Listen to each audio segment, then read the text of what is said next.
ছেলেটি বিয়ের পর অফিসে বসে ধাতানি খেয়ে বিধ্বস্ত মনে বাড়ি ফিরে কাঁধের ব্যাগ রাখতে না রাখতে মায়ের অভিমান আর বউয়ের কাছে নালিশ শুনতে শুনতে দুজনের মধ্যে স্যান্ডউইচ হয়ে যখন মাকে সাপোর্ট করলে বউয়ের মুখে শুনতে হয়, মায়ের কোলের ছেলে আজ থেকে মায়ের কাছেই থাকো।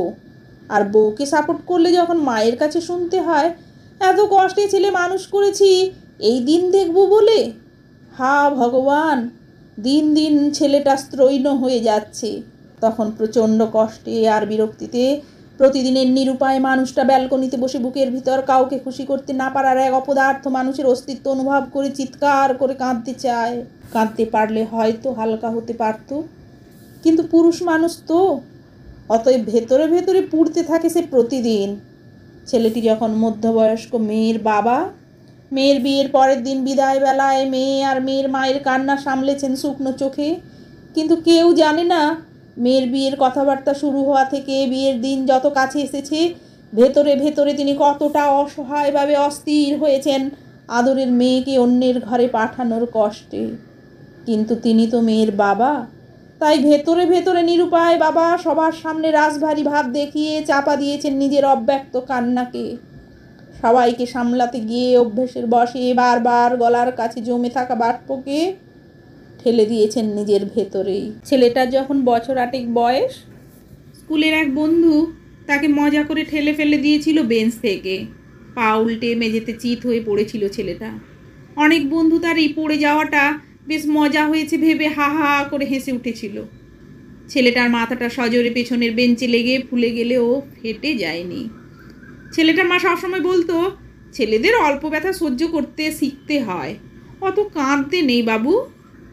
তাই সেদিন তার লাগাটা ঠিক অল্প না বেশি সেটা বুঝতে না পেরে ছেলেটি উঠে দাঁড়িয়ে হেসেছিল অন্য সবার সাথে মাথার পেছনের ফুলে ওঠা ব্যথার ওপরে হাত বুলাতে বুলাতে।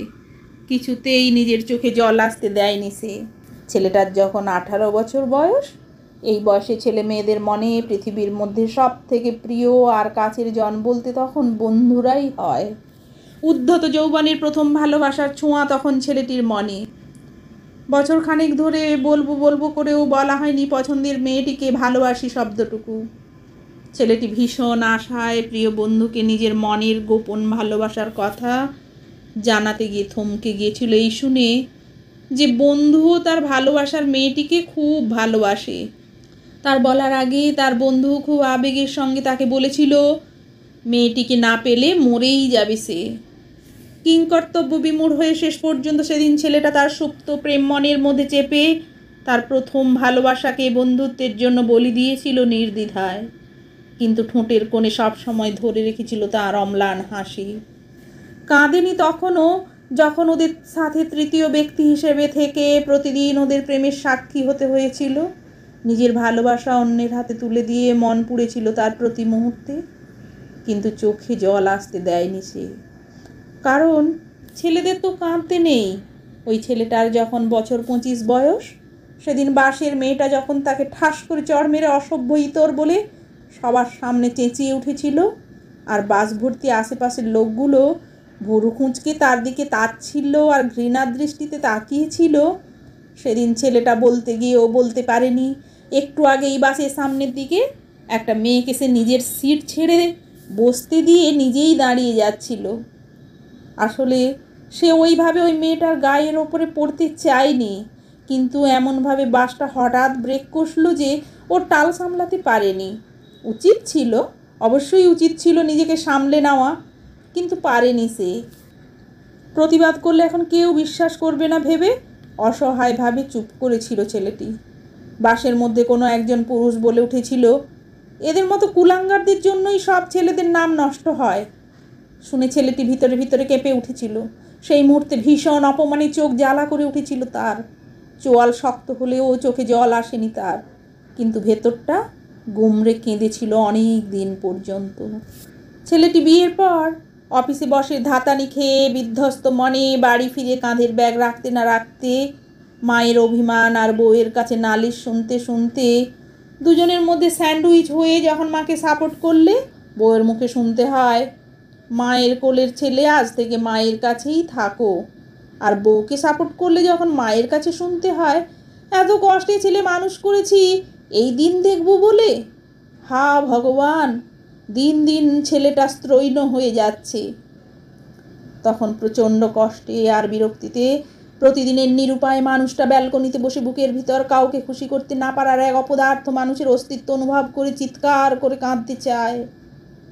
কাঁদতে পারলে হয়তো হালকা হতে পারত, কিন্তু পুরুষ মানুষ তো, অতএব ভেতরে ভেতরে পুড়তে থাকে সে প্রতিদিন।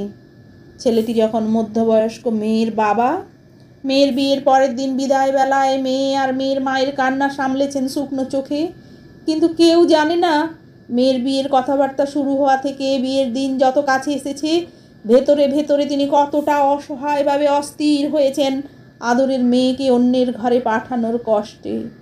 কিন্তু তিনি তো মেয়ের বাবা, তাই ভেতরে ভেতরে নিরুপায় বাবা সবার সামনে রাশভারী ভাব দেখিয়ে চাপা দিয়েছেন নিজের অব্যক্ত কান্নাকে।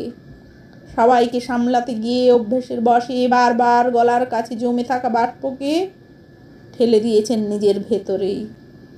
বয়সকালে একমাত্র ছেলে যখন বাবা মাকে পুরনো বাড়িতে রেখে বউ আর মেয়েকে নিয়ে অফিসে যাতায়াতের সুবিধার অজুহাতে নতুন ফ্ল্যাটে উঠল প্রতি মাসে টাকা পাঠানোর কথা বলে, তখনও তিনি গিন্নির কান্নাকে শান্ত করতে গিন্নির হাত ধরে সান্ত্বনা দিয়েছিলেন এই বলে, ওরা ভালো থাকলেই আমরা ভালো থাকবো। সেদিন চলে যাবার পথে ছোট্ট নাতনি তুতুল যখন কাঁদতে কাঁদতে বারবার পিছন ফিরে তাকাচ্ছিল, তখন তার যাওয়ার পথের দিকে তাকিয়েছিলেন তিনি শূন্য চোখে, কিন্তু মনের ভেতরের উথাল পাথাল কষ্টটাকে ছেলে বৌমার ওপর এক প্রচণ্ড অভিমানে আটকে রেখেছিলেন, প্রকাশ করেননি সেদিনও।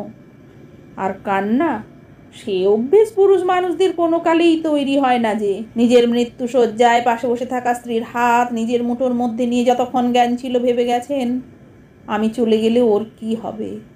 হঠাৎ শেষ মুহূর্তে কি হলো কি জানি, কিসের দুঃখে, জীবনের অনেক পাওয়া না পাওয়ার দুঃখে বুঝি, নয়তো বা কান্নাকে আর ভেতরে ধরে রাখার ক্ষমতা ছিল না বলে বোধহয়।